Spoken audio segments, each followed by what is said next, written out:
You've given us so many amazing processes and tools to better ourselves and to flow with our inner being. Which is the same statement, to be who we really are. Inner being, aligned.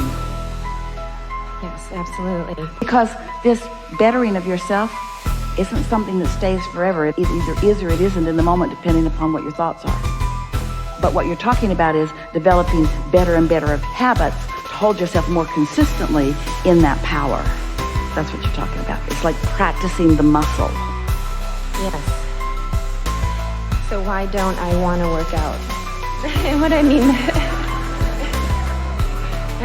by that is I have so much resistance to use these tools and these processes, even though I have seen the wonderful things that it has brought to my life when I am consistent and I don't have that discipline. Let us make this simpler for you, because you're not alone in that, because it's a lot to digest, and what we're really asking you to do is to take everything that you've lived and now just do it a little differently.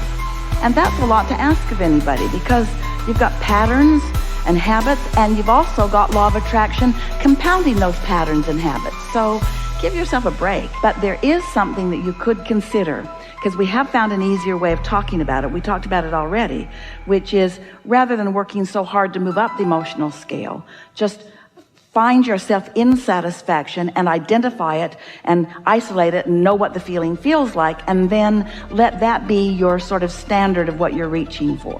When you catch things in those early stages, then law of attraction does all the work.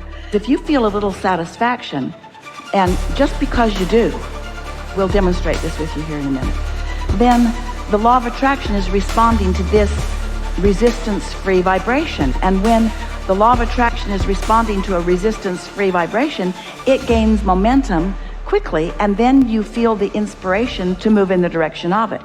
Now we're going to give you a statement that as you hear it and sort of let it settle in, this is the basis of where your new belief and understanding is going to come from. We're going to speak it clearly and probably loudly, if we know Esther, when she gets hold of one of these impulses from us. And we're going to repeat it until you all really hear it and understand it. Satisfaction, which is what your inner being feels all the time about you, where you're going, who you are. Satisfaction on steroids.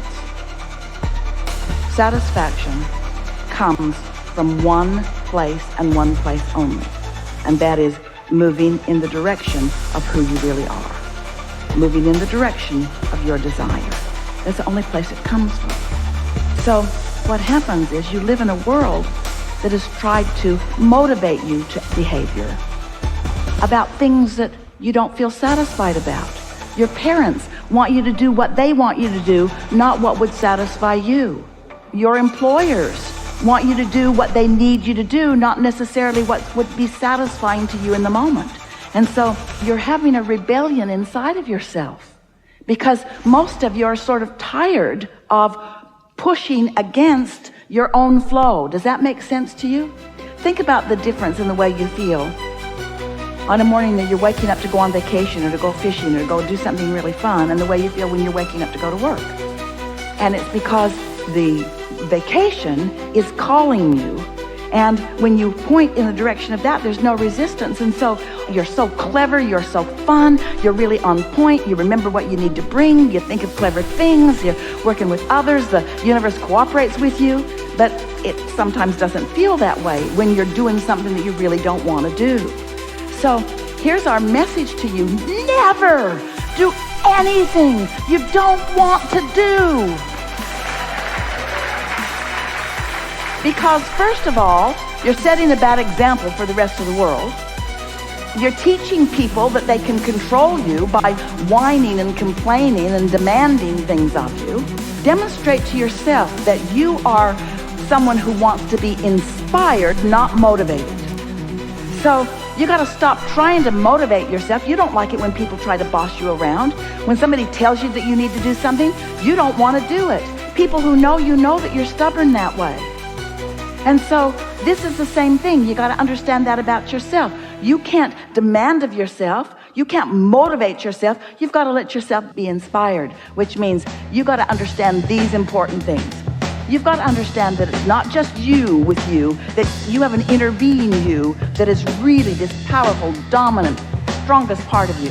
And that inner being knows everything that you've asked for and is focused upon everything that you've asked for in a way that those cooperative components are already being gathered to that. You've got to understand that there is a vibrational reality. We want so much for you to accept the realness of this that we named it the vortex, wrote 2 books about it. We want you to understand that this vibrational reality, which is the furthest expansion that you have accomplished vibrationally along with your inner being. It's vivid and it's real. It's not imaginary, although we want you to seek the image of it. It is a real vibration, and it is calling you.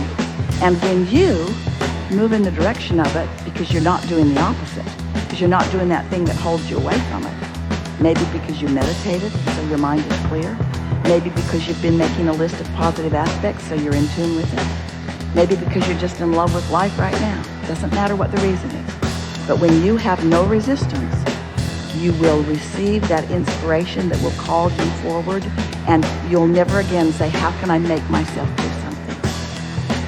As you listen to us, oh, we've got so many great ideas. We're so sure of ourselves. Esther stands here and expresses the clarity of what we have to say. And to most of you, or to most anyone who's looking at this for the first time, this just looks like somebody who really believes what they say and has some pretty good ideas, and it's just another opinion that might work, might not work. We get how there are so many voices in the world that are encouraging you in different ways to do different things. But this we know for sure. If you will accept that you are an extension of source energy, and you will accept that your source energy is aware of you and is calling you, and you will decide that you're going to meditate to allow yourself access to that. And so you do it. Maybe it takes a week or 2 or 3 before you really feel that you've allowed yourself that connection. And then an impulse occurs to you. An impulse. And by that we mean something that just feels good. For Esther, it's like, oh, I think I'll move the furniture around. And then she meets all kinds of people that day that were really meaningful to her. Or, oh, I think I'll stop over there and get gas. And then she meets something really significant. These are not blockbuster ideas usually. It's an idea about something that just feels good to you. But if it feels like a good idea, follow it. And then as it unfolds into something, as these thoughts are turning to things, you will have first-hand understanding about what alignment with source translates into your life, and you will trust your gut. And then you will begin to say, I'm going to prime the pump by making sure that I'm satisfied as much as I can. And then I'm going to let the law of attraction and my vortex call it. And here's why. Step 1 is you're in contrast, and life tells you what you don't want and what you do want. So you've launched all these rockets and you've got this magnificent request. Source energy is all over all of that. In other words, your inner being is answering everything that you've asked for. Your inner being is all over it. When you ask, it is given. We're not kidding. Someone should write a book about that. So it's done. Step 3 is you meditate and get into the receiving mode. And step 4 is you've just done that so well that you've isolated what satisfaction feels like, and you don't have any question about it. And that's your guiding feeling. I want to feel satisfaction. And so you reach for it and you find it and you hold yourself steadily there. And then step 5 is you're so good at alignment that now you embrace the contrast that puts more in the vortex. You don't feel bad about more contrast because you know it's necessary for the expansion. So you stop second guessing yourself and you move in the direction of what feels good. And you never again try to motivate yourself to do anything. Thank you. May I ask one more question? Did you get that one? Did it make sense to you? Yes. Really? It will. Well, we don't want to put you on the spot. We wanted to settle in with you a little bit, because what we just said to you is most people can't hear us until they've really done that. And once you've done that, Esther spent a week or 2 after we began talking about satisfaction in this way, asking herself, what is that feeling of satisfaction that Abraham's talking about? So she started wanting to be aware of it. And then she'd get into her car, beautiful new Cadillac Escalade, and she'd get out onto the highway and sort of just settle into the road and the ride and just feel excellent. It just feel like, whew. And she thought, this is what satisfaction is. It's this feeling of adventure and calm and well-being and eagerness. I am so satisfied. I'm so satisfied. She got on an airplane one day, and she was in the first class cabin. So she slipped into her seat, and she thought, satisfied. And then she sort of settled in and buckled up, and now the plane's in the air, and she reclines her seat, and she gets her blanket and her pillow, and she's thinking, oh, I am so satisfied. I'm so satisfied. I'm so comfortable. I'm so satisfied. This is just satisfying. And then a flight attendant came to her just as she was putting her sunglasses on and getting ready to snuggle in for a long winter's nap. And he handed her a bottle of water, and he said, I heated this for you in the microwave. I thought it might make you more comfortable. And Esther thought, well, first she thought, do I look old and feeble? And then she thought, oh, no, this is because I'm so satisfied that the universe is looking for other cooperative components to help me feel even more satisfaction. She'd be in a restaurant, slip into the booth, friends across the table, she'd look at their faces, she'd feel such love for each one of them, and she would think to herself, this is so satisfying. So satisfying. The fragrances in the air and the leather that I'm sitting on and the friends that I've gathered with and the entire atmosphere of my life. It is so satisfying. And there are plenty of times to do that, but until you start doing it, identifying it, isolating it, milking it, finding the vibrational frequency of it, now you know what you're tuning to. You see what we're getting at? So then you're satisfied, satisfied, satisfied, satisfied, satisfied. And when something's off, you feel that it's off, and you don't let it get off until you establish such a substantial, chronic pattern of connection to source, to the path of least resistance, that then only cooperative components to who you really are and what you really want can come to you. And then other people look at you and they say, it's not fair. Good stuff comes to you, and mostly only good stuff comes to you, and the rest of us are out here, and you know why.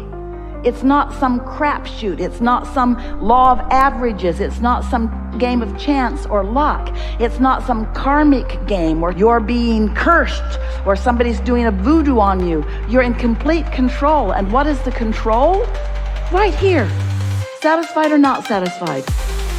Before I push my car down the hill, I come to my senses and I find my alignment. And when that's what you do, next time we see you, you'll say, hi, Abraham, I don't do anything I don't want to do, but there's so many things I want to do. Having such a good time. All right, now we'll hear you. That was good, by the way.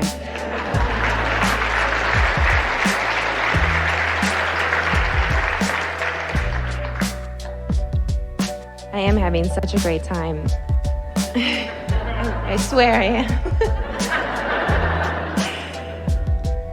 I want to elaborate on that with you and how that process works when you're co-creating with someone. I'm about to get married to the person that I feel like is the co-creator that I want for the rest of my life. We agree. Thank you. That's what that feeling of love is. That's you and your inner being in complete agreement on the subject at hand. Thank you. Yes, it's a great feeling. This is my third marriage. Yeah, that's good. Because that contrast built a vortex for you. Yes. And the cooperative components gathered, and you have the understanding of knowing. That's why you were thanking us. Your guidance system is letting you know that what you know is what you know. You got it right this time. You didn't get it wrong the other times. But the other times led to this.